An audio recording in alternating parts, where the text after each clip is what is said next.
So yeah, so basically what I'm going to do is I'm going to turn off that snapping because it's going to get in the way. So right now we're on world space coordinates, which means that we're moving things relative to the world. But if we switch over to local, you'll see that Z is no longer up, the Y is up, and the Z you see. So now I'm moving relative to component space or whatever. That's mostly because I have an IK control. But if I come over here, you'll see that whenever I switch to world, you'll see that red is up for this clavicle. Oh, that's parent space, right? Uh, they added an extra space in 5.8, I guess. Maybe they added it in 5.7. I don't know. But I don't remember seeing it in 5.7. So anyway, the parent would be the spine O5. So that would have been the spine O5's transform. This is world transform. Z is up, as you can see. Y is forward.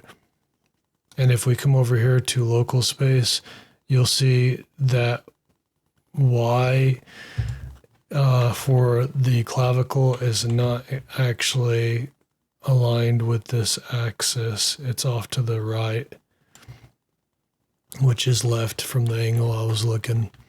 So I wanted to make sure that you understood that, because whenever we start moving these around, it can be useful to switch between these different axes, especially when rotating.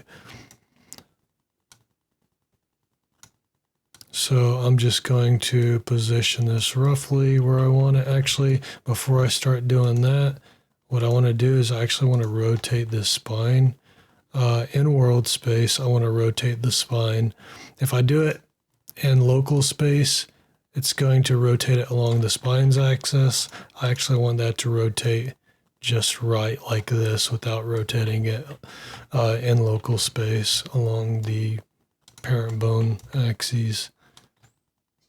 And that's just so that the left arm is forward more, which gives us more reach for the left arm, which is going to be holding the barrel.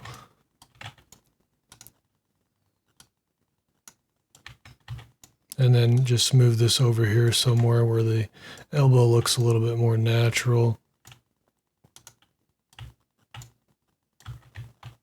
And I'm just grabbing those little boxes there.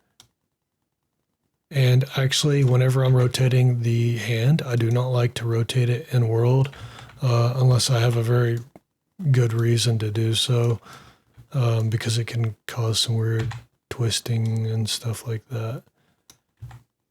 It makes it easier to orient things whenever you're rotating in local space, because you're rotating it along the hand's axis relative to the hand's orientation, so it becomes more predictable how things are going to move.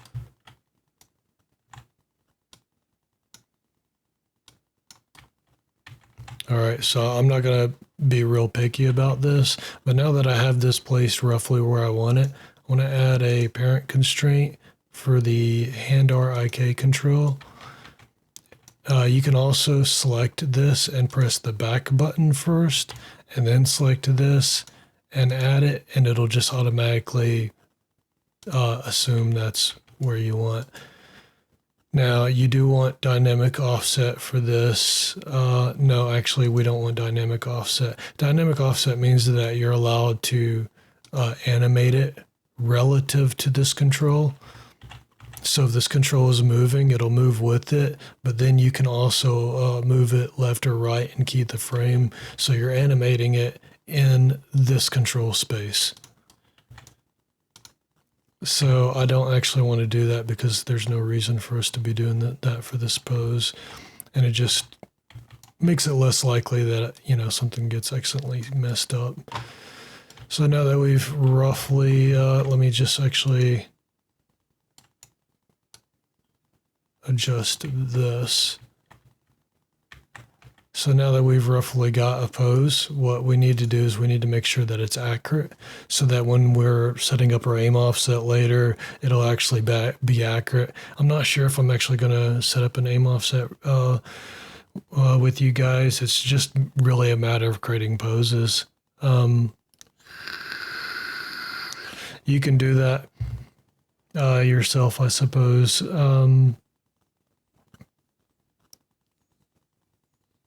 I don't know. I'll consider it. So what I want to do first is go into the left view, and you'll see that the rifle is off angle. Now this is actually where you might want it to be on world space. And I just want to try to get that to look. Oh, you know what I just noticed? Oh man, they finally fixed that. Wow, I'm so glad they fixed that. So in case you didn't know, in previous ones, whenever you were in lit mode and you were in the side view, if you zoomed in like this, it would actually start clipping into the mesh and you'd be able to see halfway through part of the mesh. They actually finally fixed that. That's been one of my biggest complaints for a long time.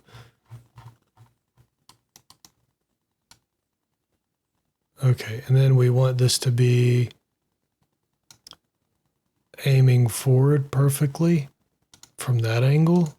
And then we're just going to check the top angle. And this is, I actually was going to do this and I forgot to do this, but it's best just to move these off world origin whenever, if you know you're going to be doing this. So yeah, it looks like it's aiming perfectly straight from this angle too. So I might have made that look easy, but I've done this a lot. So I've made a lot of aim poses, trust me. Yeah.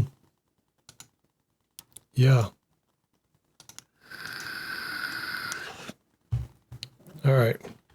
You can also go into wireframe mode and it'll let you zoom in closer if you need to.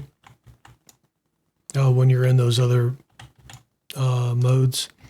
I'm just going to switch back to local space. Never rotate the fingers in world space, okay? Never do that. It's going to cause issues. It's going to twist them like sideways, like they're going to be twisting sideways and stuff. Like, yeah, just don't do it in world space.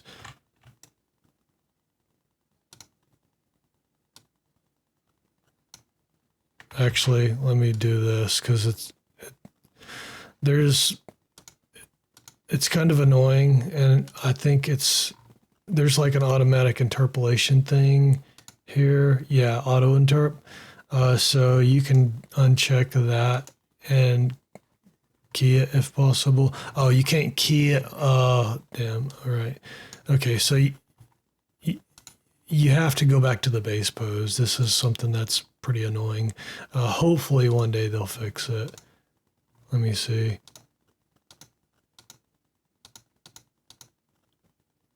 Oh, right, pinky. And then key it.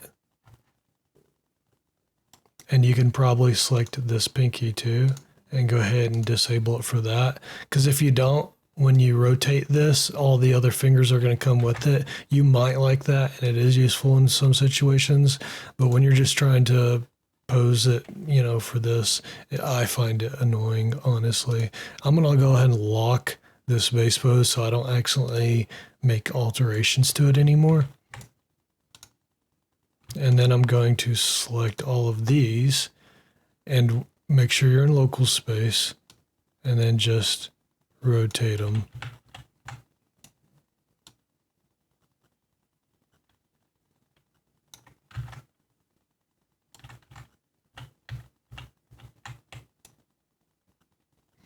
I'm wondering if maybe in this situation it might actually help. You know what? Let's try parent space. Yeah, when you try to do it in local space or in parent space, right, it does that. All right. Yeah, we'll just, I think it's probably okay if they I'm just going to do it for that. And then I'm going to switch back to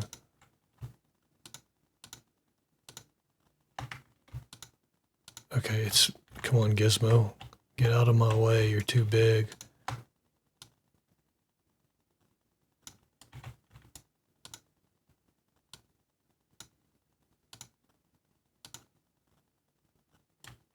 That's not the, oh, it is. I don't want to twist the metacarpal. Oh my God, it did it again. You see the auto interrupt? That's the thing I was telling you about. I thought I disabled it. That's fine. I'll just disable it for... Come on, dude.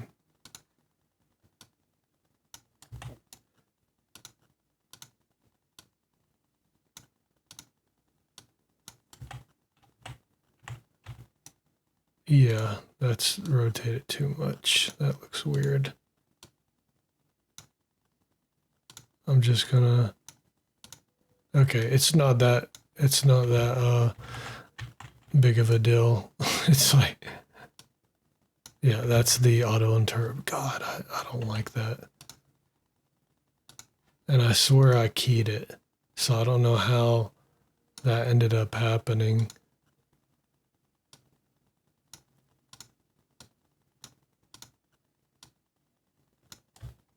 Right. I think that's good enough. I'm not going to go all out with it. Yeah, you have these curl things here. It'll curl the entire thing. Make sure you're always in local space when you do this. The problem is that it's been lagging ever since like 5.6 or 5.5, and they just haven't fixed it. I don't know why it started lagging, but it did out of nowhere. It used to work fine, and now it's suddenly there's like serious issues with it. But yeah, that's our first pose, and it looks like something funky is going on with the legs. I probably should have checked that. Okay. Damn. Okay. I'm gonna shift select the IK controls, and then these things here, because they're also kind of like IK. They're effectors though. And I did that because I want to lower the pelvis, because that was the legs were hyperextended for some reason. I'm not sure why, but anyway. And then we'll save it. That's our first pose, and then we'll make our second pose off of that pose.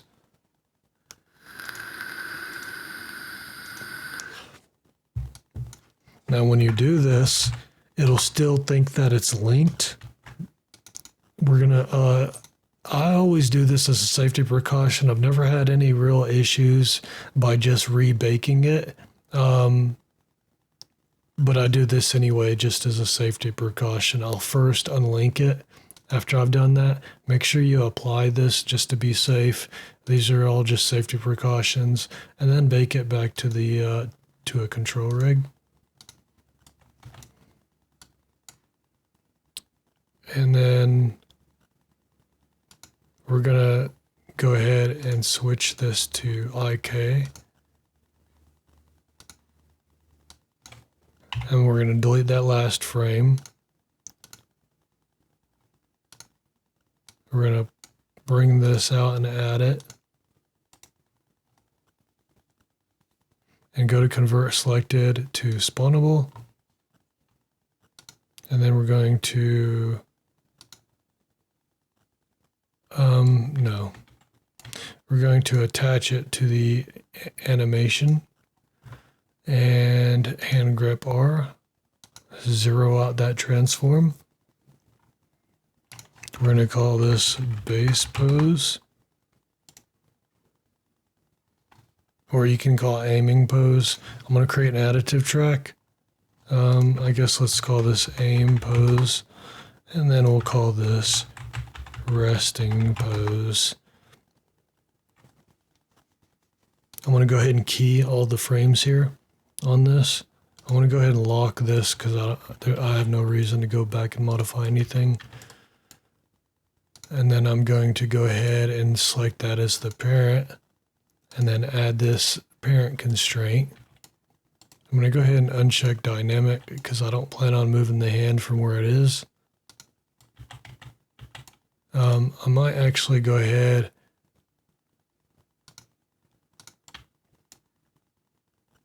and do the same thing for this.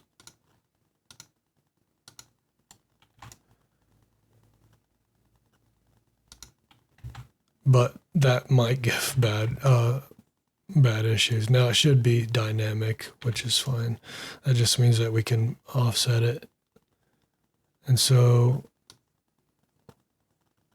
you'll see that the elbow stayed relative to this. So you could just do that, and that could be your resting pose. That's more like a ready pose, to be honest. So what we could do, actually, if you wanted to bake this out as a separate, you could call this the ready pose. And then you could create another additive track and just lock that. And we could call this resting pose.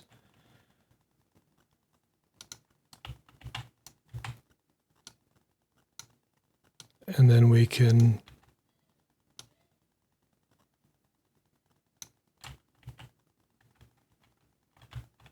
what we'll do, oops, select those 3 spine controls and make sure you're in world space, and we'll just rotate that back this way.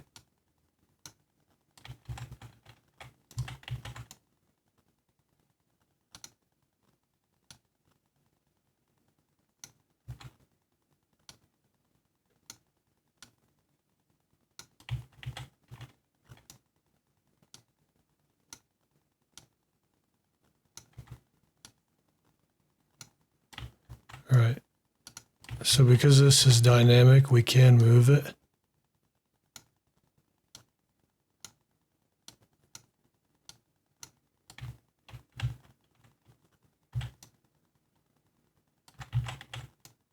You'll see that, just ignore that. That's normal. I'm not gonna go into too much depth on it, but you can use pose drivers to fix that as long as you have corrective bones, which you can use to help maintain the volume in the wrist whenever it's being twisted like that. But yeah, it's normal. There's one thing I actually failed to mention that I probably should have mentioned, but it's too late now. Normally, whenever you first do this, and I don't know if they ever fix this, but you should be disabling the post-process on this, or else it could possibly get baked into the animation. I don't know if they fixed that or not. I don't know. It's probably going to just be a default thing. I don't know if this actually has a post-process assigned to it. It doesn't. Okay, good. If it had a post-process, we'd end up baking that post-process modification into it. And if that post-process was only meant for runtime, like while the game is actually running, then yeah, it would cause serious issues if you were to bake those transforms into here. But yeah, that's basically it. We've got our poses. And now in the next video, I'm going to start showing you guys how to set this stuff up.